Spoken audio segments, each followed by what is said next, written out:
Let's welcome our guest. I'm here tonight with author Anna David in front of some bricks. The name of her latest book is called Bought. If beauty were pears, I'd can her and keep her in my basement. Wow. How romantic. Comedian Kruiser, he hosts Planet Kruiser on RFCradio.com weeknights. If political commentary were a magic 8-ball, I'd shake him until I got an answer. Bill Schultz, he lost his virginity in a poker game. And, woohoo, look at my face. That's not good. And sitting right next to me, comedian Jim Norton. You can hear him every morning on the Opie and Anthony Show on Sirius XM Satellite Radio. A great show. If wit were trick-or-treating, kids would do him on Halloween. And you'd strangle him with a shoelace if you actually wore shoes. It's our New York Times correspondent. Good to see you again, Pinch. Due to ongoing cutbacks, we've decided to change our model from all the news that's fit to print to some news and junk. Well done. Just an FYI, Greg. Oh, I would like to hear that. It's accurate. All right, go away. That. Hey, Stephen, what do you make of this? I mean, a lot of these owners don't make a peep about the problems that players have, whether with guns or drunk driving, but somehow they're upset by a conservative. I mean, it really is about politics, the fact that he's a conservative. Yes, and I cursed this story, first of all, for reminding me that both Al Sharpton and the St. Louis Rams still exist, because I thought they had both left the scene a long time ago. But this is Sharpton's dream gig. I mean, ever since Barack Obama was elected and everybody's been playing the race card, he hasn't been able to get any kind of traction going at all for race baiting. And I mean, he even dropped out of the top 100 most powerful people in race baiting magazine's last issue. And this is he needs a lightning rod to get back in the game again, and he should be salivating at the prospect of having Rush Limbaugh to kick around all the time. Yeah. You know, I stopped subscribing to Race Baiting magazine. There's just too many fragrant ads. I had to keep, you know, I'm allergic to them. You missed the Jesse Jackson scratch and sniff. Stephen, I got to ask you, seems a little unfair to Obama. I mean, he's not getting a cut in any of this. This can't be legal, right? I mean, they're selling, I think, 200,000 copies of his speech and using it in this manner. Doesn't make sense. Well, first of all, I think his next autobiography should be titled Just Showing Up, because that's pretty much all he does, and he gets all this praise heaped upon him. And as to the legality of it, I'm not sure. I just know that they're running with the trend now, and it's becoming very big in Japan. In fact, criminals are now trying to learn how to do an insanity defense by listening to Joe Biden speeches. An interesting concept. I would try that. You know, Stephen, here's the deal. No kid would turn down, okay, if you got an internship for the White House, it wouldn't matter if it was Bill Clinton there. Internship at Letterman, there goes my pen. You wouldn't matter, because it's a great opportunity. This is a ridiculous idea on that behalf of the college, don't you think? Well, they're trying to control one of the oldest dynamics in show business, which is a predatory, powerful male and an opportunistic, easy female.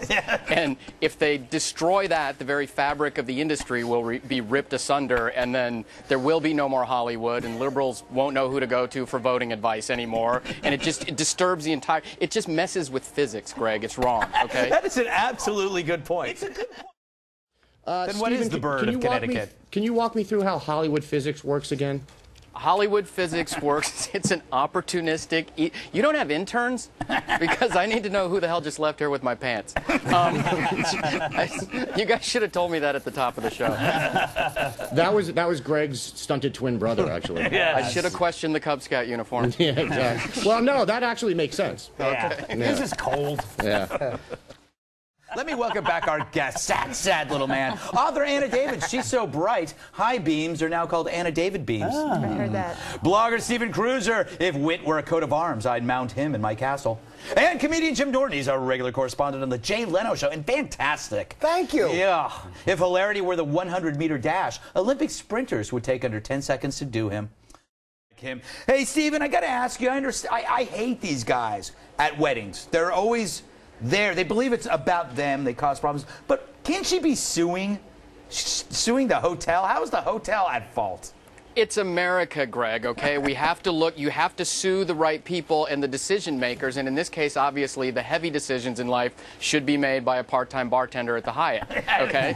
And I'm Polish and Irish. If there's not a body count and a couple paramedic visits at the reception, it's a failed wedding, okay? It's true. So true.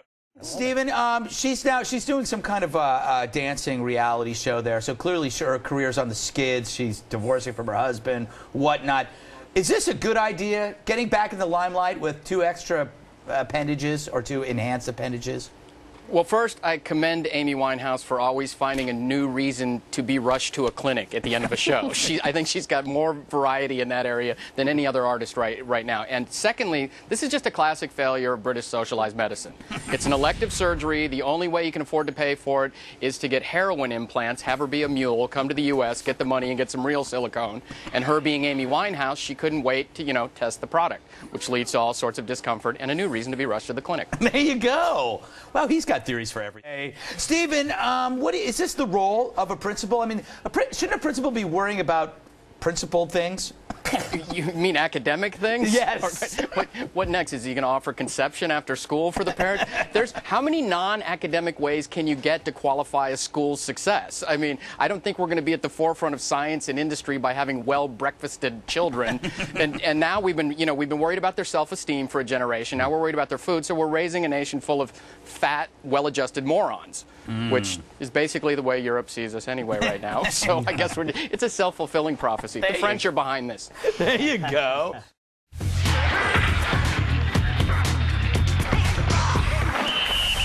Time to go back to TV's Andy Levy for the post-game wrap-up. Thanks, sir. You're welcome. Hey, Stephen, what's Western CPAC?